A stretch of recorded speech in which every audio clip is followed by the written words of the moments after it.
Quand on apprend une langue, on est toujours à la recherche de nouvelles astuces pour nous améliorer. En fait, il y en a tellement que parfois on se sent un peu perdu. Alors on a demandé aux tuteurs de l'Académie Français Authentique ce qu'ils en pensaient. Avez-vous une bonne astuce pour améliorer son français efficacement? Je pense qu'il y a deux types d'apprentissage en général. L'apprentissage scolaire, où on va se focaliser sur la grammaire, principalement, avec des phrases plus ou moins formelles. Et puis l'apprentissage un peu plus naturel, avec des films, en regardant des films par exemple, ou en parlant avec des locuteurs natifs ou des francophones. Et puis, cette façon est pour moi plus naturelle, puisqu'on va se focaliser sur ce que l'on entend avec des conversations de tous les jours, sans forcément pratiquer un type de conversation particulier ou en se focalisant sur des conversations formelles. Je pense aussi que l'on peut se focaliser davantage sur la parole, parler avec sa voix, comme font les bébés tout simplement. Lorsqu'un bébé grandit, il apprend à parler, il entend, il écoute et ensuite il répète.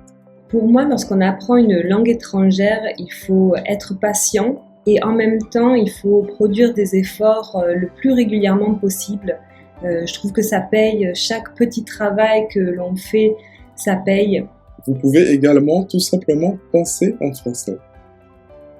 Plutôt que de penser en anglais, de faire une traduction, de penser dans une autre langue, pensez en français, c'est possible. Vous êtes quelque part, vous êtes dans un musée par exemple, quel que soit le pays, en France ou dans un autre pays, vous voyez un tableau.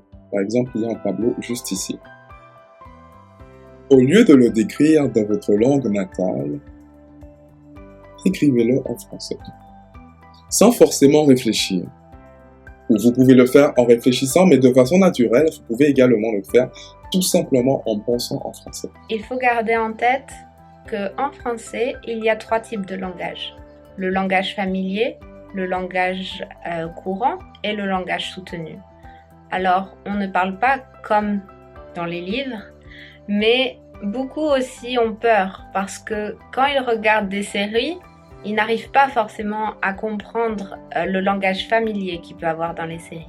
Mais ne vous inquiétez pas, tout le monde ne parle pas comme ça. Le plus important pour vous est de savoir parler le langage courant.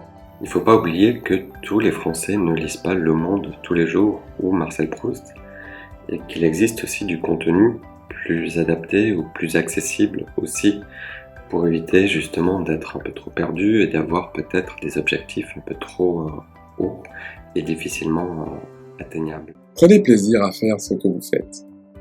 Prenez plaisir à apprendre. Prenez plaisir à vous améliorer. Il y a 1001 façons d'apprendre et d'améliorer ses compétences en français. Et un exercice que je vous recommande, c'est de lire et d'écouter le même contenu en simultané.